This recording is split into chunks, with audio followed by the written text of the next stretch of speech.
Herkese merhabalar. Bu Gerekli Mail kanalımıza hoş geldiniz. Bugün farklı bir ürün tanıtımıyla karşınızdayım. Dün BİM'den aldığım FreeSound Driver Bluetooth kulaklık 50 liraya aldım. Muadilleri diğer marketlerde mevcut, 15-20 liraya da ve internet ortamında da bulabilirsiniz. Bu tip ürünler piyasada çok fazla var ama işte kalite olayları tabii farklılık gösteriyor. Açıkçası görüntüsü hoşuma gitti. Alma gibi bir düşüncem de yoktu. Hani kasada beklerken gözüme çarptı. Havalı bir görüntüsü var. Kalitesi de hoşuma giderse kullanırım. Yoksa iade ederim diye düşündüm açıkçası. Dün gerekli bilgileri okudum. Nasıl kullanılıyor? Mikrofon ve ses kalitesine baktım. Şarjını fullledim. Şimdi sizinle birlikte tekrardan bir kutu açılımı yapacağız. Bir bakalım, almayı düşünenler için bilgilendirici bir video olur diye düşünüyorum. Şöyle bir çıkartalım. Şu şekilde bir göstereyim. Küçük bir aparat olmasına rağmen üzerinde birçok fonksiyonu var. Şimdi birazdan tanıtacağım. Şöyle açalım.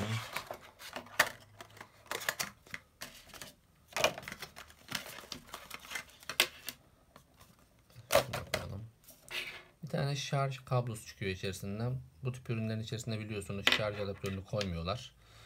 İçerisinden kulaklık silikonları çıkıyor. 2 büyük 2 küçük şeklinde yedek silikonlar mevcut. Ve ayrıntılı bir şekilde kullanma kılavuzu var. Türkçe. Yani rahatlıkla tüm bilgileri yazmışlar. Nasıl şarj etmemiz gerektiğini, düğmelerinin ne işe yaradığını hepsini tek tek belirtmişler. Hani açıklayıcı bir kullanma kılavuzu olmuş. Bununla ilgili temel bilgiler ve teknik özellikler kısmına bir bakmak istiyorum. Bluetooth versiyonu 5.0 destekliyor. Bluetooth çekim mesafesi 10 metre. Burada konuşma süresi 6 saat, müzik dinleme süresi 7 saat olarak belirlenmiş. Pil kapasitesi 90 mAh saat. İçerisindeki batarya yani. Yüksek ses kalitesi, güçlendirilmiş bas. Gerçekten ses kalitesi beklediğimden iyi geldi. YouTube'dan birkaç video izledim, müzik dinledim. Gerçekten bası sağlam vuruyor. Hani güzel. Mikrofonu da kaliteli. Dışarıdaki veya uzaktaki bir sesi bile gerçekten algılaması güzel. Bunun üzerindeki tuş takımlarına bakalım beraber. Ne işe yarıyor? Sonra nasıl şarj edeceksiniz? Daha doğrusu nasıl sağlıklı şarj edebileceksiniz? Bu tip ürünleri şarj etme olayında hani rastgele şarj adaptörleriyle edilmemesi gerektiğini düşünüyorum ben. Çünkü batarya ömrünü kısaltıyoruz. Bakalım üzerindeki tanıtım görselinde neler yazmış bize. Burada ses arttırma ve azaltma düğmesi mevcut. Şu şekilde görebiliyorsunuzdur diye düşünüyorum. Yani artı ve eksi şeklinde ses arttırma ve azaltma önceki parça ve sonraki parçaya geçişi de sağlıyor aynı zamanda. Ve led lambası var burada. Zaten güç düğmesini açtığınız zaman kulaklıktan bir sinyal sesi geliyor. Aynı zamanda şuradaki led gösterge yanmaya başlıyor. Bluetooth bağlantısı gerçekleştiğinde burada bu lambanın söndüğünü görüyorsunuz. On off düğmesi şurada kendisi. Şarj giriş yeri soketi şu şekilde ve çağrı cevaplama, sonlandırma, reddetme, geri arama 5 demiş. Yani gerçekten kulaklık üzerine birçok düğme koymuşlar ve işe de yarıyor.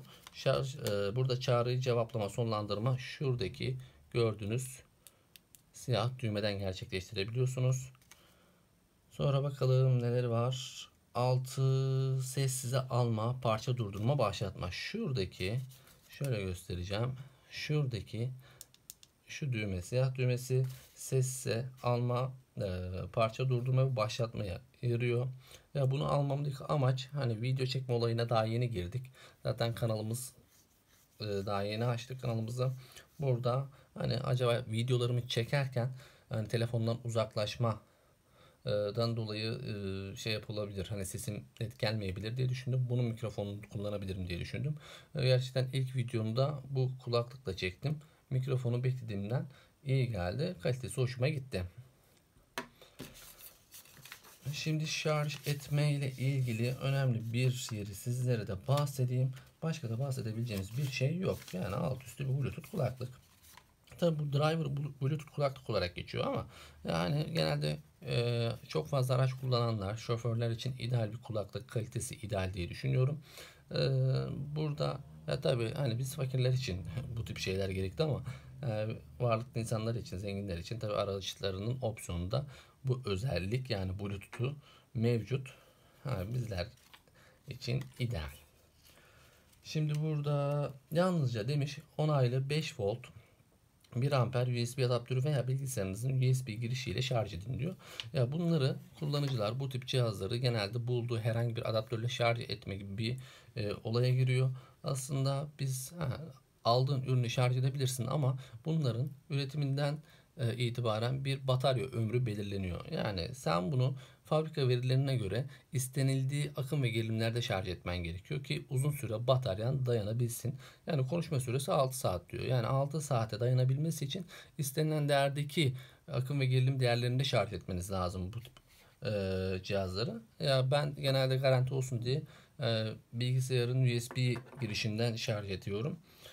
Ve şarj etme süresi burada 45-60 dakika arasında şarj oluyor. Zaten şarja başladığı anda şuradaki LED göstergesinde kırmızı bir uyarı ışığı veriyor. Şarj fulllediği zaman o kırmızı gösterge lambası da sönüyor. Başka bununla ilgili söyleyebileceğimiz bir şey yok sanırım. Yani basit bir Bluetooth kulaklık, kullanımı basit. Hani merak ettiğiniz ya da farklı bir ürün katmamızı istediğiniz bir durum varsa, bir ürün varsa hani yorumlara yazabilirsiniz, ulaşabilirsiniz. Yani kalite olarak orta kalite, fiyatını gerçekten karşılıyor diyebilirim. Hani ben ilk kullanmamda memnun kaldım, beklediğimden iyi geldi. Tercih edenler internetten araştırabilir ya da A101, BİM gibi marketlerden muadillerine bakabilirler. Dinlediğiniz için teşekkürler. Kendinize çok iyi bakın. Görüşmek üzere.